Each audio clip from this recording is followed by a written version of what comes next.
Well, actually, winter's coming up here, but it's going to be in the mid 40s and pretty high likelihood of rain all day.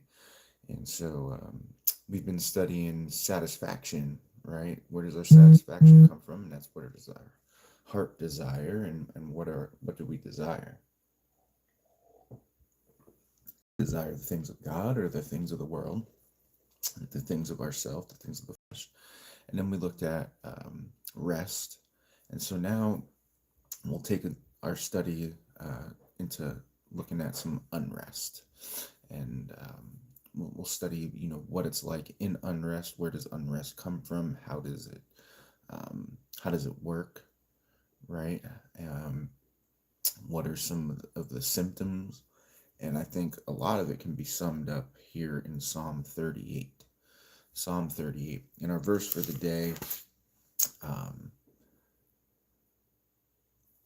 verse 10, Psalm 38 and verse 10. My heart throbs, my strength fails me, and the light of my eyes, it also has gone from me. The light of my eyes, it has also gone from me. What do you study?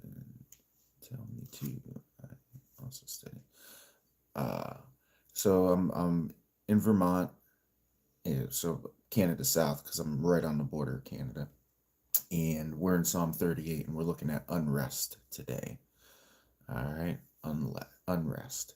And so the psalmist starts, O Lord, rebuke me not in your anger, nor discipline me in your wrath. See, the very thing that we need the most, we don't want, right? When we need God's wrath the most, and we need his discipline the most, we don't want it, right? We don't. Why? Because we're happy in our sin. But are we? Right? But are we? For your arrows have sunk into me, and your hand has come down on me. Okay, and a lot of times we'll be sitting in that sin, and that feeling of heaviness and unrest is the Lord pricking us, and we don't want to turn. And we don't want to turn. Psalms, the book of Psalms, Psalm 38. We're in Psalm 38. And so he's pricking us, and he's those arrows are sinking into us, and his hand comes down on us, and it comes down on me. He says, and hi, uh, I can't read your name, it's not in English, but I'd give your name the shout out. um, his hand comes down on me, and I want to continue in my sin, and I want to continue doing my own thing. I want to continue in the flesh. I'm good, Mr. Garlic Man, I'm good. And we don't want to turn, and that is part of the unrest. That is part of the heaviness. Is it is when God is pricking us. And then he says in verse 3, there is no soundness, right? That means soundness here is completeness, or completely. That perfect, the perfectness, not perfectness, but the perfect, the um, uh, walking in completeness, or wholeness outside of sin, right? Perfect. So there is no soundness in my flesh because of your indignation, because of whose God's fury and anger, right? That indignation. There is no health in my bones because of my sin. There's no health in my bones because of my sin. So there's this tight correlation, right? Tight correlation between spiritual health and physical health, spiritual health and mental health. Okay. And notice it's the spiritual health that drives the physical and mental health. All right. There. Okay. Uh, but he says, my words, for my iniquities have gone over my head like a heavy burden. They are too heavy for me. So his iniquities, the balance, right?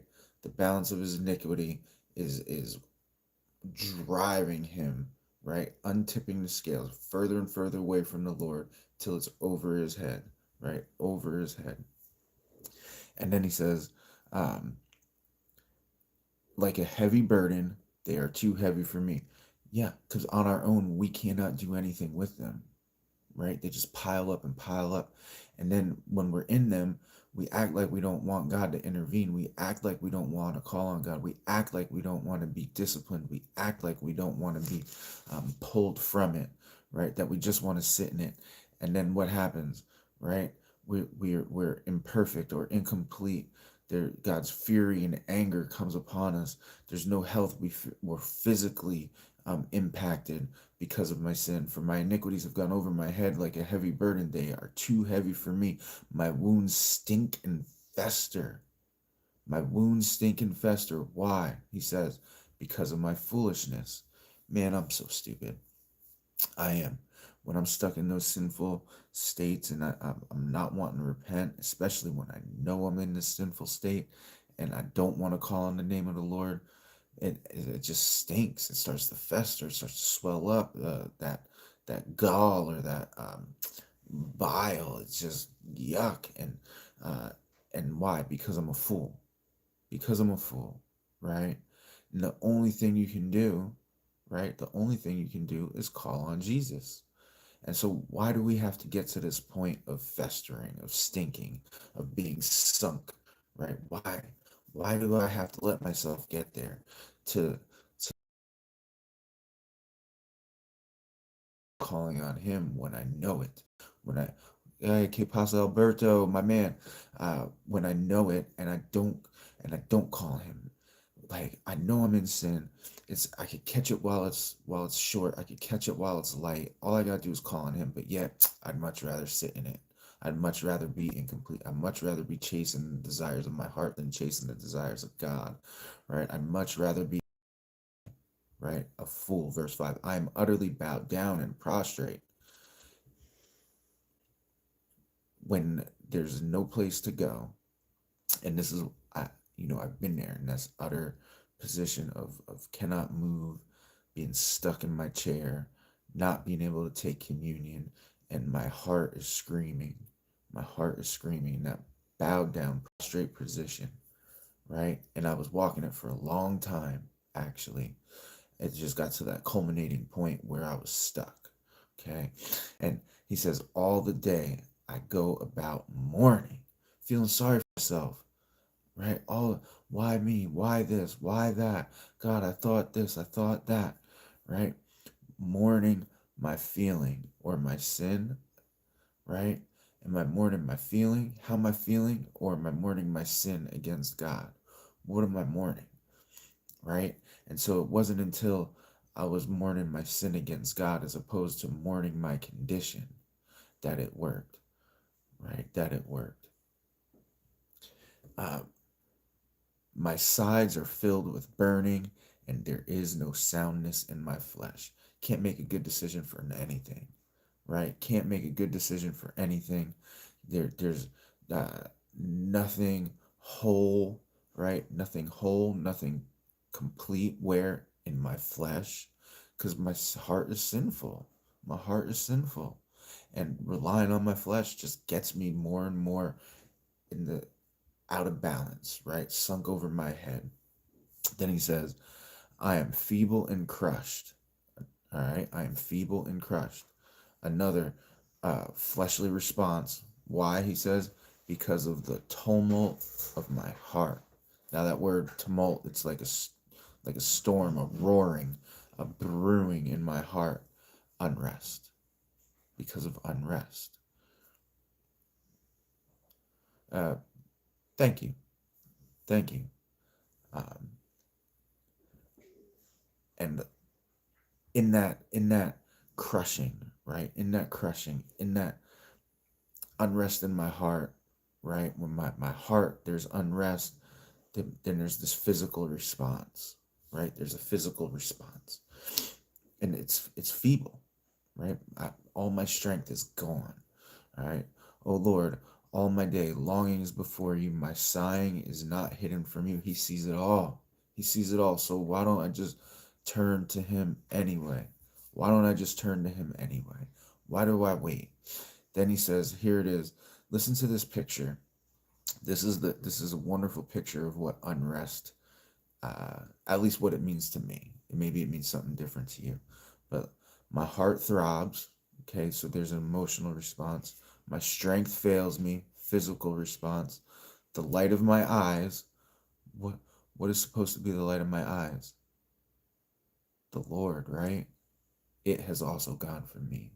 When the light of my eyes is on the flesh, when the light of my eyes is on me, on my heart, my deceptively wicked heart, it, it's gone. I'm not focused on the Lord, right? And look, so now you have the spiritual, the physical, and emotional response of sin is unrest. It's unrest. Okay. Then he says, listen, my friends and companions stand aloof from my plague. That's that word there, it means rotting flesh. Rotting flesh. My neighbor is ooh.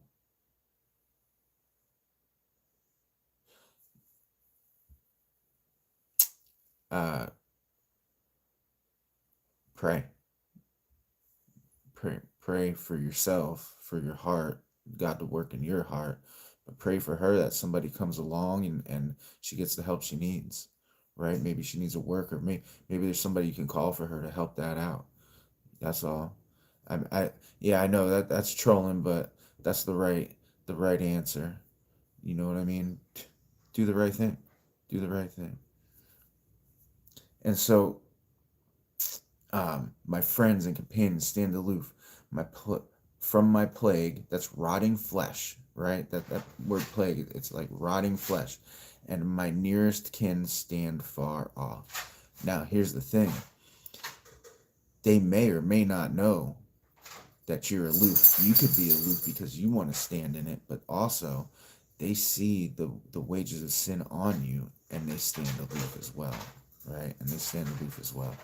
And to, they don't want to be around you. They don't want to be around me when I'm like that. They don't want to be around me when I'm a rotting corpse, when I'm in foolishness, when I'm there's no soundness and the iniquity. I'm buried in my iniquity. They don't want to be around me. And sin sin will bring about a loneliness, right? It will bring about a loneliness. And in that loneliness, right? Look what happens in verse 12. Those who seek my life lay their snares. Those who seek my hurt speak of ruin and meditate treachery all day long.